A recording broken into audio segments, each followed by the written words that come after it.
Why do they even call it the big three? It's 4 things. It's 4 different things. It should be just called the big 4. What's up, everybody? If you're a subscriber, welcome back. And if you're new here, my name is Phil Forrest. I'm going to be through hiking the Pacific Crest Trail starting in April of this year. And today I'm going to be going over the big 3 that I'm going to be taking with me on the PCT. If you're unfamiliar, the big 3 is considered your backpack, your sleep system, and your shelter. Naturally, the first thing I'm going to go over is my backpack. The backpack I'm going to be using is the Outdoor Vitals Shadowlight 60-liter roll top backpack. At a minimum, this is the pack that I'll be starting the trail with. If something goes wrong halfway through and I need to switch, not a big deal. I won't be heartbroken about it. But like I said, this is what I have. This is what's worked for me. So I'm not gonna change it yet. This pack is by no means revolutionary in design. It came out probably 3 or 4 years ago. I've had it for about 2.5 years, but it does have a couple features that most ultralight backpacks don't have, and I'll go ahead and highlight those right now. So first and foremost, this backpack has 4 external pockets on the outside. So obviously nice large ones for your smart water bottles, and then they also have pockets up top here on both sides. So I'm not super crazy about these pockets, but I have found it useful for just organizing.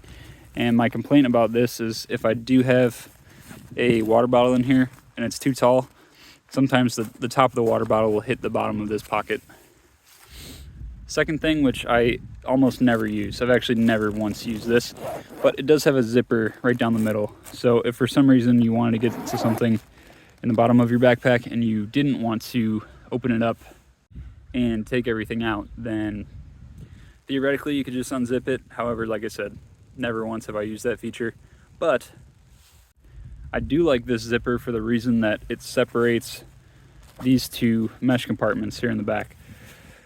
So instead of just having one giant pocket with a ton of crap in it, I've found it easy to organize. I'll put certain things in the left pocket, certain things in the right pocket, and it just saves me a little bit of time. Instead of rummaging around through one giant pocket, I can know whether something is on the left or the right. It does have a little ice axe loop here, or whatever you want to fasten. I use this for my sleeping pad actually, and I may use it for my umbrella if I decide to bring that. This pack is made out of Robic nylon, which isn't great, but it's good enough. And inside I have a pack liner, if you can hear that. Nylofume pack liner inside. Okay, and then flipping around to the other side, disregard this pouch. This is obviously not part of the backpack. I've counted it for weight's sake, but I got this on Garage Grown Gear. Straps are relatively comfortable. It does have a very nice load lifting system, which I very much appreciate and can really feel. And then this pad right here, this is the Gossamer Gear Thinlight foam pad that I talked about in my Garage Grown Gear video. When you order this backpack from Outdoor Vitals, it comes with this closed cell foam kneeling pad, which has been fine in the past. It's nice as a kneeling pad, but I wanted to switch it out for that Gossamer Gear just to give myself a little bit extra length so I can lay down on it instead of just kneel on it. It's got hip belt pockets on either side, big enough for me. I don't carry a ton in my hip belt pockets, and yeah, that's pretty much it. 60-liter version of this pack, which is what I have, weighs in at 1 pound 15 ounces as it comes. It comes with a hydration bladder pocket, which I've removed, but I've also replaced the foam pad that it comes with a slightly bigger, thicker, the Gossamer Gear one. So let's just call it 2 pounds is what it really is. All right, next on the list is gonna be my shelter, which is the 6 Moon Designs Haven Ultralight tent. Let me set it up for you.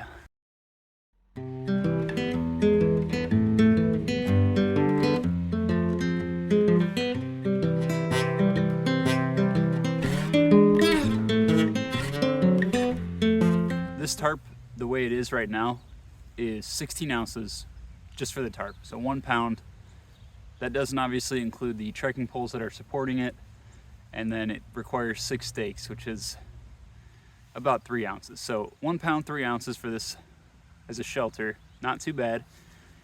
But it also has this separate net tent, also obviously by 6 Moon Designs. I don't think I'm gonna take this when I go to the desert, but for reference, this by itself is 18 ounces.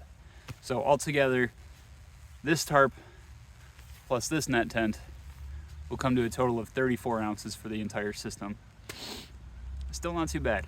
Plus the stakes, 37, but 2-person shelter, a little bit of extra room. And yeah, if I rock and roll like this, it's only a pound. How's that for ultralight?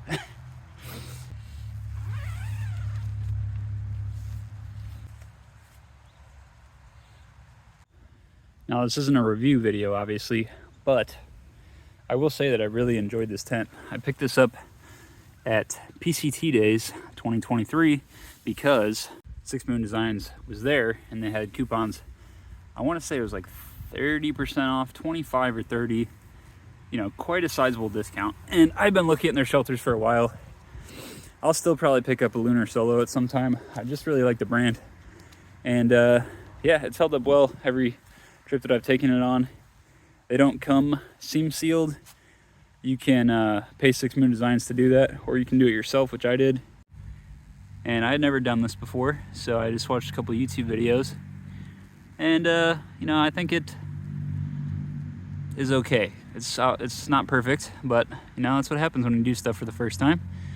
But I have not had it leak on me yet, and that's the important part. Now, if I do decide to go with this configuration for the desert, the next piece of my shelter system, I guess this could be my sleep system too, is going to be a Tyvek ground sheet coming in at a solid 4.5 ounces.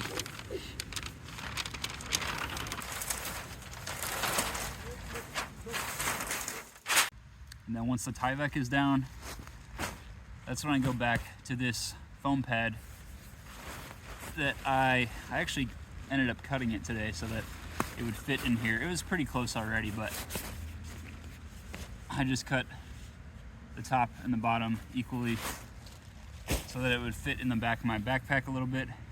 But again, foam light pad, 3.3 ounces. This will go right on top of the Tyvek. And then finally for my sleeping pad, this is the Therm-a-rest Neoair Xtherm, coming in at 15 ounces with an R value of 6.9. Before you waste your time commenting something like, the Xtherm is overkill, you're not going to need to pad that warm for the PCT. I know. I know that. But this is a pad that I already have, that when I bought it, I was camping in freezing temperatures more often than I will be on the PCT. And to me, again, the Neoair X Lite is 12.5 ounces. This is 15. So let's just say 3 ounce weight savings for a $200+ pad is not worth it to me. Sorry. So I'm going to use what I have, and that is a 6.9 R value, almost 1 pound sleeping pad. But guess what? I don't care, because I'm not going to spend another $200 on something that's less warm and 3 ounces lighter. The other thing I've done with this Xtherm is ditch the stuff sack that it comes with, and I've replaced it with a Hilltop Packs Dyneema. This is actually a umbrella cover, and it fits just perfectly rolled up. And the other reason I like it is because it fits real nice right on the outside of my pack here. And actually I would turn this upside down, so in the event that it rains, this is on the outside of my pack but still waterproof, or waterproof enough. And then last but not least is my quilt. This is the Enlightened Equipment Revelation Custom 20-degree quilt.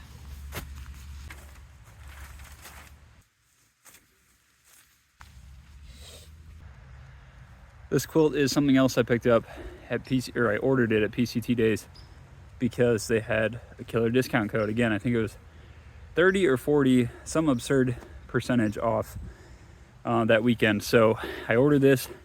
I've been looking at these for a while, but if you couldn't tell, I don't like to spend a ton of money on things I don't necessarily need. But with the discount code, I thought, screw it.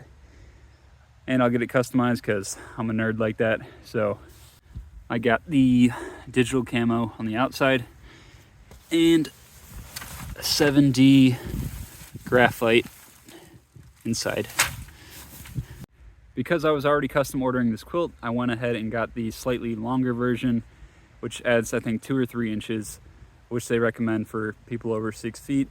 And then I got the regular width, 850 fill power down, 20-degree bag, like I said, and the total weight for this quilt is 25.5 ounces.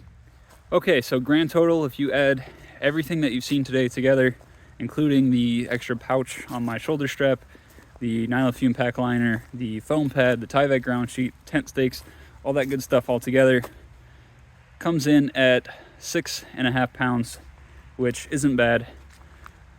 I've seen worse, I've seen better. It's pretty middle of the road, I'd say, but it's not bad for me. You know, I can confidently say that I can carry that the entire way, and even more than that if needed. But this is what I have, this is what has worked for me, and this is what I'm going to continue to use. Anyways, that's the video. I'm beginning to lose feeling in my fingers. I really appreciate you guys watching.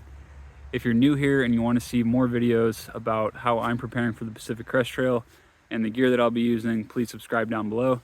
And if you're already subscribed, I really appreciate it. I've really been enjoying reading your guys' comments, your positivity, your feedback, all of it. It's been great. So thank you very much, and see you next time.